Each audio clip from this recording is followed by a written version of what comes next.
ದೆಹಲಿಯಲ್ಲಿ ನಡೆದಂಥ ಸಭೆ ಬಳಿಕ ರಾಜ್ಯದಲ್ಲಿ ಸಿಎಂ ಸಿದ್ದರಾಮಯ್ಯ ಅವರು ಬದಲಾಗ್ತಾರೆ. ಅವರ ಸ್ಥಾನಕ್ಕೆ ಡಿ.ಕೆ. ಶಿವಕುಮಾರ್ ಅವರು ಸಿಎಂ ಆಗಿ ಅಧಿಕಾರ ಸ್ವೀಕಾರ ಮಾಡ್ತಾರೆ. ಅದು ನಾಳೆನೇ ಸಿಎಂ ಸಿದ್ದರಾಮಯ್ಯ ರಾಜೀನಾಮೆ ನೀಡ್ತಾರೆ ಅನ್ನುವಂಥ ಚರ್ಚೆ ನಡೀತಾ ಇದೆ. ಈ ಕುರಿತಂತೆ ಮಾತಾಡಲಿಕ್ಕೆ ನನ್ನ ಜೊತೆ ರಾಯಚೂರು ಗ್ರಾಮೀಣ ಶಾಸಕರಾದಂಥ ಬಸನಗೌಡ ದದ್ದಲ್ ಅವರಿದ್ದಾರೆ. ನಾನು ಅವ್ರನ್ನೇ ಮಾತಾಡಿಸ್ತೀನಿ ಅಂತ. ಸರ್, ನಾಳೆ ಸಿಎಂ ಸಿದ್ದರಾಮಯ್ಯ ಅವರು ರಾಜೀನಾಮೆ ನೀಡ್ಬೋದಾ?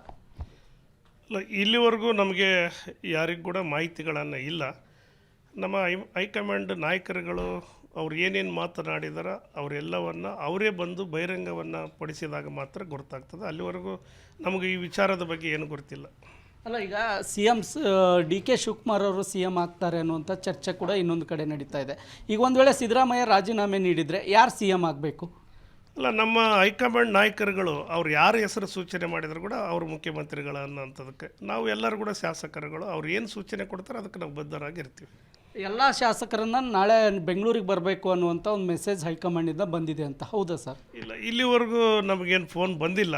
ಸಹಜವಾಗಿ ನಾವು ಬೆಂಗಳೂರುಗಳಿಗೆ ಭಾಳಷ್ಟು ಜನ ಹೋಗ್ತಾ ಇರ್ತಾರೆ ಮತ್ತು ನಾವು ಬೇರೆ ಬೇರೆ ಕಾರ್ಯಕ್ರಮಗಳು ಕಾಮಗಾರಿಗಳು ಯಾವುದೇ ಇರಲಿ ನಾವು ಹೋಗ್ತಾ ಇರ್ತೀವಿ. ಹಾಗಾಗಿ ಖಂಡಿತವಾಗಿ ಫೋನ್ ಬಂದರೆ ಎಲ್ಲರೂ ಕೂಡ ಅಲ್ಲಿರ್ತೀವಿ. ನಾವಂತೂ ಇವತ್ತು ಕ್ಷೇತ್ರದಲ್ಲಿ ಬೇರೆ ಬೇರೆ ಕಾಮಗಾರಿಗಳನ್ನು ಉದ್ಘಾಟನೆ ಇದೆ, ಅವೆಲ್ಲ ಕಾರ್ಯಕ್ರಮ ಮಾಡ್ತಾಯಿದ್ವಿ. ಇನ್ನೊಂದು ಕಡೆ ಕೆ.ಸಿ. ವೇಣುಗೋಪಾಲ್ ಅವರು ನಾಳೆ ಬೆಂಗಳೂರಿಗೆ ಬರ್ತಾ ಇದ್ದಾರೆ.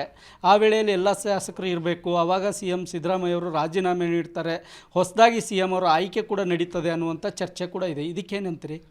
ಅಲ್ಲ, ಈಗಾಗಲೇ ನಮ್ಮ ಸುರ್ಜೇವಾಲ ಸಾಹೇಬರು ಅವರೆಲ್ಲ ಬಂದು 2 ದಿನಗಳವರೆಗೆ ನಮ್ಮ ಶಾಸಕರುಗಳನ್ನು SIR ಬಗ್ಗೆ ಏನು ಪ್ರಕ್ರಿಯೆಗಳು ಮತ್ತು GBA ಮೀಟಿಂಗ್ಗಳು, ಸ್ಥಳೀಯ ಸಂಸ್ಥೆಯ ಚುನಾವಣೆಗಳ ಬಗ್ಗೆ ಈಗಾಗಲೇ 2 ದಿನ ಮೀಟಿಂಗ್ಗಳನ್ನು ಮಾಡಿದ್ದಾರೆ.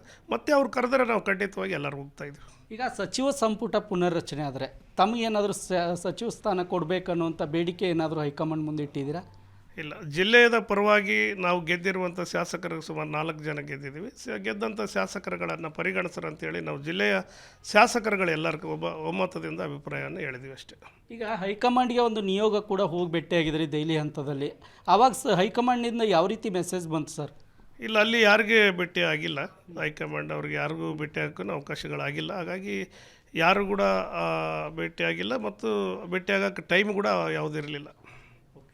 ಇದು ಶಾಸಕರಾದಂಥ ಬಸನಗೌಡ ದದ್ದಲ್ ಅವರ ಮಾತಾಗಿದೆ. ಹೈಕಮಾಂಡ್ ತೀರ್ಮಾನವೇ ಅಂತಿಮ ತೀರ್ಮಾನವಾಗುತ್ತೆ, ನಾಯಕರು ಏನು ಹೇಳ್ತಾರೋ ಆ ರೀತಿಯಾಗಿ ನಾವು ನಡೆದುಕೊಳ್ತೇವೆ ಅನ್ನುವಂಥ ಮಾತನ್ನು ಹೇಳ್ತಿದ್ದಾರೆ. ರಾಯಚೂರಿಂದ ಕ್ಯಾಮ್ರಾಮನ್ ಶ್ರೀನಿವಾಸ್ ಜೊತೆಗೆ ಜಗನ್ನಾಥ್ ಪೂಜಾರ್, ಏಷ್ಯಾನೆಟ್ ಸುವರ್ಣ ನ್ಯೂಸ್.